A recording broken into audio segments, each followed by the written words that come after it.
Hi friends, इस video में हम जानेंगे अकाउंट और अकाउंटिंग में क्या डिफरेंस होता है। कुछ डेफिनेशंस के हेल्प से हम ये जानेंगे कि एग्जैक्ट मीनिंग क्या होती है अकाउंट की और अकाउंटिंग की। इस प्रेजेंटेशन के थ्रू ये डेफिनेशन आपको क्लियर कर देगी कि अकाउंटिंग और अकाउंट्स में क्या डिफरेंस है। साथ ही हम कुछ वेरियस टाइप्स को लेंगे, कुछ फाउंडेशनल अंडरस्टैंडिंग को लेंगे जो कि आपकी फाइनेंशियल कॉन्सेप्ट के लिए बहुत ही ज़्यादा ज़रूरी है। Understanding accounts in finance. सबसे पहले जानेंगे कि फाइनेंस में अकाउंट्स का क्या काम होता है। दैट मीन्स अगर आप कोई पैसे का लेन देन कर रहे हो, कोई हिसाब कर रहे हो, तो उसको पर्टिकुलर पर्सन के नाम से नोट करते हो।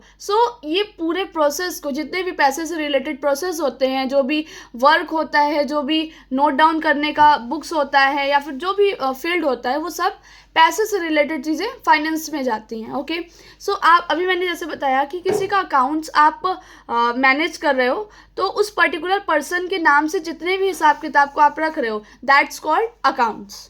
Okay, An account is a critical record in a financial book necessary for tracking financial transactions. That means बोल रहा है कि अकाउंट जो है एक ऐसा क्रिटिकल नोट है, याद रखिएगा यहाँ पर कोई भी मिस्टेक नहीं होना चाहिए इस अकाउंट्स में। एक ऐसा फाइनेंशियल बुक है जो कि सारे फाइनेंशियल ट्रांजेक्शंस को ट्रैक करके नोट करके रखता है कि अभी तक इसका कितना पेमेंट बचा है, कितना पेमेंट हो चुका है। That means all financial details of a particular person is note down in a one way, that's called accounts.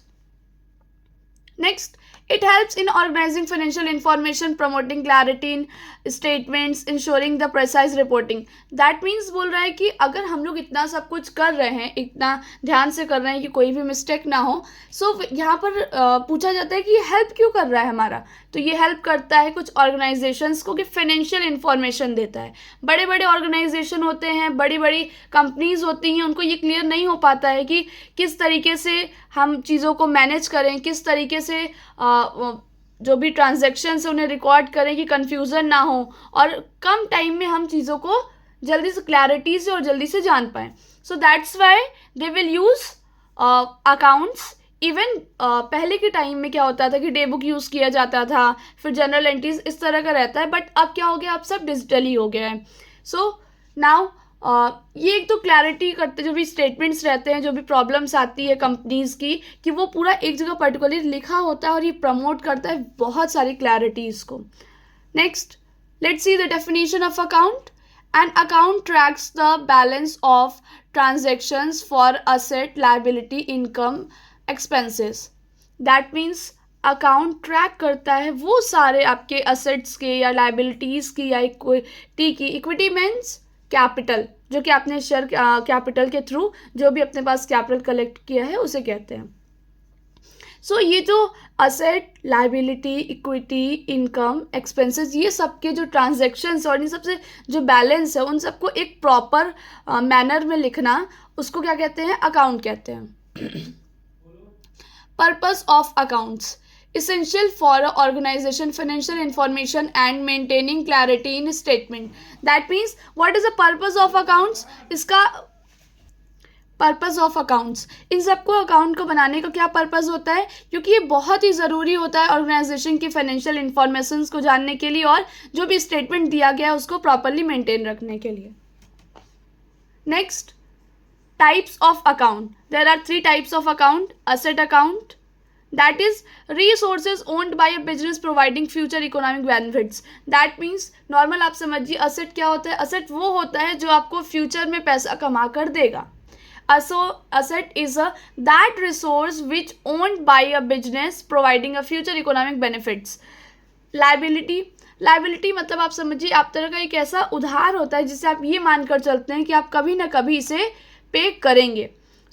Liability account track what a business owes to external parties. That means business बाहर की parties से क्या लेकर रखी हुई हैं. That's called liability account. Next, equity account, जैसा कि मैंने बताया था कि reflect the owner's interest in the business including investments made. That means जो कंपनीज होती हैं वो शेयर के थ्रू कुछ कैपिटल को कलेक्ट करती हैं, अदरवाइज जो ओनर होता है या बिजनेसमैन होता है उसका भी कुछ शेयर कंपनी में रहता है, उसके रिगार्डिंग भी उसे डिविडेंड चाहिए होता है. कुछ इन्वेस्टमेंट्स करते हैं लोग, जो हम लोग कंपनीज में स्टॉक्स में पैसे लगाते हैं, तो उसी से रिलेटेड कलेक्ट होते हैं जो भी पैसे, उसको इक्विटी अकाउंट्स कहते हैं.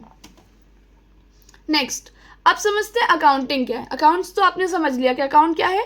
अकाउंट एक तरह का ऐसा रिकॉर्ड करने का एक मैनर बताता है कि आप कैसे बैलेंस को प्रॉपरली ट्रैक करके रख सकते हो, ऑर्गेनाइजेशन को कैसे फाइनेंशियल इंफॉर्मेशन आप प्रोवाइड कर सकते हो, उनकी स्टेटमेंट्स को कैसे मेंटेन कर सकते हो। और अब जानेंगे अकाउंटिंग। अकाउंटिंग क्या है?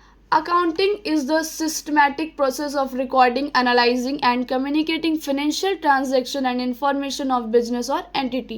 That means अकाउंटिंग एक तरह का ऐसा सिस्टमैटिक प्रोसेस है जो कि रिकॉर्ड करता है, एनालाइज करता है, फिर फाइनेंशियल ट्रांजैक्शंस को कम्युनिकेट करता है, उसके इन्फॉर्मेशंस को बताता है किसी भी बिजनेस को या एंटिटी में। नॉर्मल लैंग्वेज में समझें तो अकाउंटिंग एक ऐसा प्रोसेस है जहाँ पर जिसकी बेसिस पे कोई भी इन्वेस्टर हो गया, कोई भी कंपनी हो गई, वो फाइनेंशियल ट्रांजैक्शन और इन्फॉर्मेशन पे बिलीव कर सकते हैं कि हाँ ये सही है, इसमें कोई डाउट नहीं होना चाहिए। इसीलिए बहुत ही ध्यान से अकाउंट्स को प्रिपेयर किया जाता है। Next, importance of accounting. अब इसका इम्पॉर्टेंस क्या है? नॉर्मल सी बात है, अकाउंटिंग प्रोवाइड करती है एक वाइटल इंफॉर्मेशन, डिसीजन मेकिंग, और ये कुछ रेगुलेशंस में भी बहुत हेल्प करती है। जैसे कि ऑर्गेनाइजेशन का जो फाइनेंशियल हेल्थ होता है वो डिपेंड करता है अकाउंटिंग पर। अगर आपकी सारे भी स्टेटमेंट, सारे जो भी इंफॉर्मेशन है, फाइनेंशियल इंफॉर्मेशन है, ट्रांजैक्शंस है, प्रॉपरली लिखा हुआ है, तो कह सकते हैं कि आपके फाइनेंशियल हेल्थ का प्रॉपरली आपको रिपोर्ट दिया जा रहा है। और आप जब प्रॉपरली रिपोर्ट किसी चीज़ का जानोगे तो उस बेसिस पे आप डिसीजन ले सकते हो। That's why we can say it helps in a compliance with regulation and help in a decision making things. Next, what is accounting cycle? It's very important. Accounting cycle means it consists of a identifying transaction. बहुत सारे ऐसे जान पहचान के transactions होते हैं, उससे मिलकर बना होता है। जैसे कि जनरल हो गया, फिर उसी को हम लोग क्या करते हैं, पोस्ट करते हैं लेजर में। Then we will prepare the financial statement for a reporting.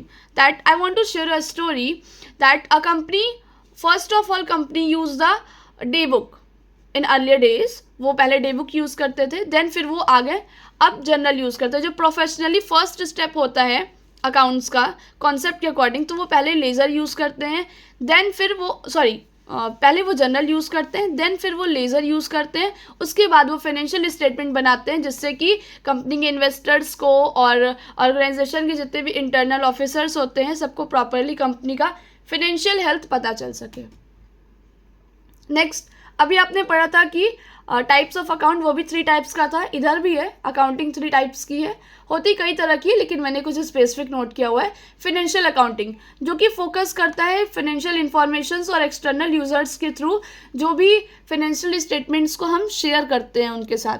That means ये वो सारे फाइनेंशियल इंफॉर्मेशंस को फोकस करता है जो कि एक्सटर्नल यूजर्स को चाहिए होता है कि वो आपके बिजनेस में या आपके कंपनी में पैसे को इन्वेस्ट करें। Next, managerial accounting that provide the internal management. That, अब आप सोचिए कोई भी चीज़ को अगर आप मैनेज कर रहे हो तो आप उसको इंटरनली अगर वर्क कर रहे हो तभी मैनेज कर पाओगे। That's why we can relate it internal management with the information for decision making including budgeting and performance evolution. Next, cost accounting. It will help you in a production. That means if you are doing production of any commodity, any products, you need to take the all details and the all heads of the cost. That means कि अगर आप अपने production को analyse कर रहे हो उसकी cost के लिए, और वो आपको हेल्प कर रहा है कि कैसे बजट करें, कैसे कंट्रोल करें कॉस्ट को और अपनी एफिशिएंसी को और इन्हेंस करें कम कॉस्ट में, so that will help you cost accounting. Next, कुछ बेसिक अकाउंटिंग प्रिंसिपल्स होते हैं जैसे accrual principle, consistency principle and going concern principal.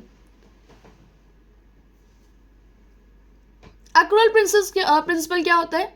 ये होता है कुछ रेवेन्यू एक्सपेंसेस जो होते हैं वो रिकॉग्नाइज किए जाते हैं जब वो अर्न कर रहे हैं या इनकर्ड हो रहे हैं, जबकि आपको भी कैश नहीं मिला है। एक तरह से कह सकते हैं कि उधार के तौर पे जो भी डील किया जाता है हम उसे ये एक्सेप्ट कर लेते हैं, कंसीडर कर लेते हैं कि इट विल बी हैपन, मतलब ये होगा। दैट मीन रेवेन्यू मतलब आपको जो इनकम आ रही है, एक्सपेंसेस। अगर आप एक्रूअल प्रिंसिपल आपको समझ में आ गया। Next, consistency principle. That means अगर आप कोई भी बिजनेस स्टार्ट किए हो, आपके जो फाइनेंशियल स्टेटमेंट्स हैं आपको कंपेयर करने के लिए उसे अपने पिछले रिकॉर्ड्स की ज़रूरत पड़ेगी. That means business should use the same accounting method over time to ensure the comparability of financial statement.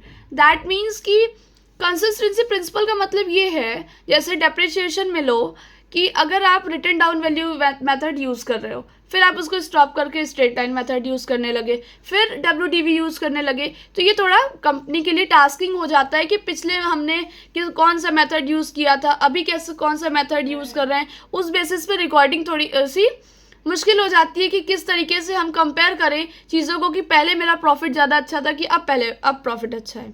So that's why every accountant suggest to the businessman or company holder that they will use consistency principle. That means they need to use same method of accounting principles or accounting methods. Next, going concern principle. जब भी कोई भी business बनता है तो ये मान के चला जाता है कि ये बहुत लंबा चलेगा और इसकी जो असेट वैल्यूएशन है, रिकॉग्निशन एक्सपेंसेस है, बहुत अच्छे से अफेक्ट करेंगी. दैट मीन्स हम मान के चलते हैं कि कंपनी लॉन्ग टर्म चलेगी, भले नहीं पता कि कंपनी चलेगी कि नहीं चलेगी, लेकिन उसे गोइंग कंसर्न प्रिंसिपल फॉलो करना होता है, ये अज्यूम करके कि कंपनी प्रॉपरली लॉन्ग टर्म के लिए चलेगी. नेक्स्ट, कुछ अकाउंटिंग स्टैंडर्ड्स के ओवरव्यू ले लें. यहाँ पे पूरा कवर करना थोड़ा मुश्किल था, इसलिए हमने मेन अकाउंटिंग स्टैंडर्ड्स को कवर किया है. सो 3 तरह से होता है. फर्स्ट, गैप, जो कि हमारे इंडिया में प्रॉपरली यूज़ किया जाता है. Generally accepted accounting principle gap, a set of rules and guidelines. ये आपको फाइनेंशियल रिपोर्टिंग करते टाइम ये आपको ये प्रॉपरली बताता है कि आपको किस तरह के रूल्स को यूज़ करना है और कौन से गाइडलाइंस के अंदर आपको वर्क करना है टू इंश्योर कंसिस्टेंसी और ट्रांसपेरेंसी के लिए. Next, international financial reporting standards, IFRS. That means ये ग्लोबल अकाउंटिंग स्टैंडर्ड्स होता है जो कि इंटरनेशनल लेवल पे वर्क करता है और ये आपको कंपेयर करता है कि फाइनेंशियल स्टेटमेंट्स इंटरनेशनल बॉर्डर पे किस लेवल पे आपका बिजनेस है, किस तरह से आपका बिजनेस परफॉर्म कर रहा है. और अब जानेंगे इन दोनों के बीच में डिफरेंस क्या है. डिफरेंस ये है कि जो गैप है वो रूल्स बेस्ड होता है और IFRS जो होता है वो प्रिंसिपल बेस्ड होता है, leading a variation in a financial reporting practices and interpretation. अब लेमन लैंग्वेज में बोला जाए तो हमारी पढ़ाई और यूनाइटेड स्टेट्स की पढ़ाई में डिफरेंस होता है. अब वही आप डिफरेंस रिलेट कर सकते हो कॉमर्स में कि इनके अकाउंटिंग प्रिंसिपल्स कैसे होते हैं और हमारे अकाउंटिंग प्रिंसिपल्स कैसे होते हैं. Next, accounting software overview. That means कि अकाउंटिंग सॉफ्टवेयर का क्या पर्पस होता है. ये ऑटोमेट करते हैं, फाइनेंशियल रिकॉर्ड कीपिंग करते हैं और सिंप्लीफाई करते हैं प्रोसेस को. पेरोल्स, दैट मीन्स नॉर्मली समझे तो हमारे जितने भी रिकॉर्ड्स होते हैं अगर हम लोग उसको डिजिटली सेव करते हैं तो अगर हम सर्च कर लें कि मुझे इस तरह का राम्स अकाउंट चाहिए या इस तरह का कितना इनवॉइस हुआ है इस बार, कितना पेरोल है हमारा, ये सब चीज़ को पता करने के लिए क्या होता है, ऑटोमेटिक ये सब आप सर्च करो और आपको शो होने लगेगा. अदरवाइज आप नोट करोगे और वो सेव होता जाएगा. That's why we most of the companies are now using digital accounting software. Next, popular accounting software. कुछ टूल्स होते हैं जैसे क्विक बुक्स हो गया, ज़ीरो हो गया, फ्रेश बुक्स हो गए. ये widely business of all sizes use करते हैं, मतलब छोटा बिजनेस हो या बड़ा बिजनेस हो यूज़ करते हैं इसे. नेक्स्ट, अगर हम बता रहे हैं कि अकाउंटिंग सॉफ्टवेयर बहुत अच्छा है, that's why we need to know the benefits of accounting software, right. So automating task reduces the error. Means अभी जो ऑटोमेटेड टास्क होता है वो एरर्स की गलती कम हो. जैसे ह्यूमन जो होते हैं उनसे जल्दी मिस्टेक हो सकती है या बहुत ज़्यादा मिस्टेक हो सकता है. कंपनीज़ में होता है बट उतना नहीं होता जितना ह्यूमन टूल्स के अकॉर्डिंग होता है. सो इसमें टाइम भी सेव होता है और जो कैपेबिलिटी है ना वो भी इन्हेंस होता है. अकाउंटिंग, दैट मीन्स फ्यूचर में किस तरह का अकाउंटिंग फॉर्म होने वाला है. First, automation and artificial intelligence, जिसे हम लोग AI के नाम से जानते हैं. सो ये एमर्ज करते हैं कुछ टेक्नोलॉजीज़ को जो अकाउंटिंग ट्रांसफॉर्म हो सकता है. ऑटोमेटिक रिपीटेटिव टास्क है, इम्प्रूविंग एक्यूरेसी है और कुछ एडवांस डेटा को भी ये प्रोवाइड करता है. जैसे कि अभी पहले क्या होता था, हम लोगों को बहुत सारी चीज़ें टाइप करनी पड़ती थी, बट जब से AI राइटर आ गया है तो हम लोगों को सिर्फ टॉपिक डालना होता है, वो प्रॉपरली टाइप करके दे देता है. इसी तरह ये कुछ हम लोग को बेनिफिट बोलो, फैसिलिटी बोलो, ये प्रोवाइड करेगा अकाउंट्स में.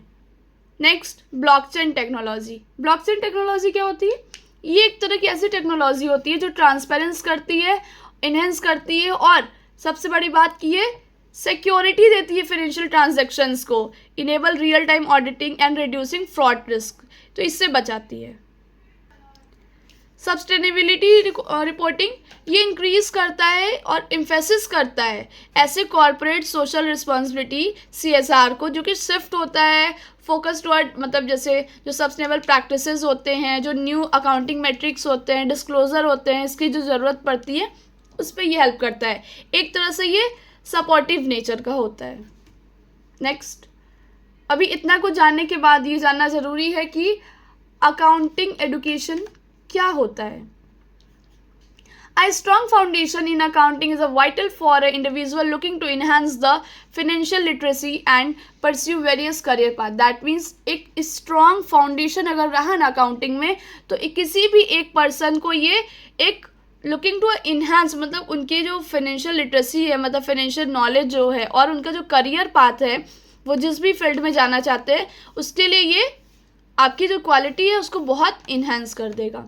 Next, education is this field not only emphasizes financial concept but also instill a sense of ethical responsibility among the future accountant. That means बोला है कि ये जो एजुकेशन है ये ना केवल आपको फाइनेंशियल कॉन्सेप्ट से क्लियर करेगा, बट आपको एक ऐसी एथिकल रिस्पॉन्सिबिलिटी का माइंडसेट क्रिएट करेगा जो कि फ्यूचर अकाउंटेंट्स में होता है।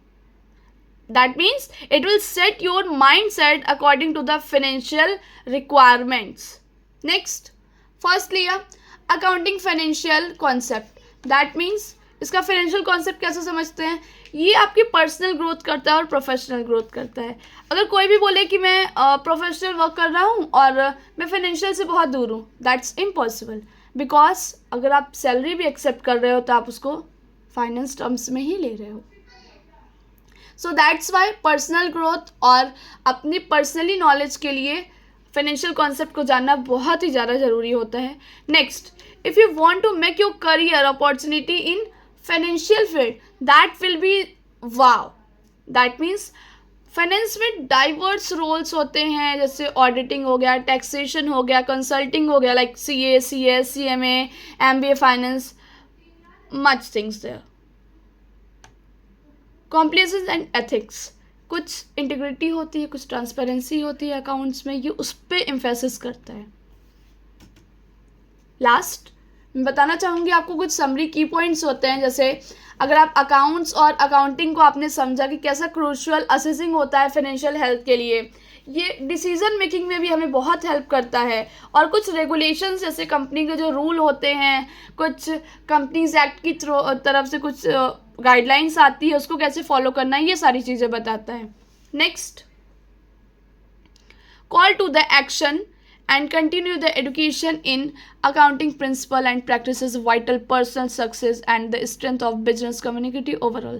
That means कि इसे कह सकते हैं कॉल टू एक्शन है, जो कि आपकी एजुकेशन को कंटिन्यू रखने के लिए, जैसे आप अकाउंटिंग प्रिंसिपल्स को पढ़ रहे हो, उसको प्रैक्टिस कर रहे हो, तो ये आपका एक पर्सनल सक्सेस तो देता है ये साथ में, बट ये बिजनेस कम्युनिटी में भी ओवरऑल आपकी स्ट्रेंथ को बहुत इंक्रीज़ कर देता है। सो थैंक यू इस वीडियो को देखने के लिए। अगर पसंद आया हो तो लाइक करिएगा, कमेंट करके बताइएगा क्या मिस्टेक है, क्या मैं और सुधार सकती हूँ आपके लिए। और अगर कोई नेक्स्ट टॉपिक आपको स्पेसिफिक कन्फ्यूज़न है या और किसी के बारे में जानना है तो उसके लिए आप कमेंट सेक्शन में मैसेज करिएगा, मैं पूरी कोशिश करूँगी आपके लिए बनाने के लिए। और शेयर करना ना भूलिएगा। Just follow my channel and enhance your knowledge. Thank you for listening to Eduviral Learning Hub. Thank you so much.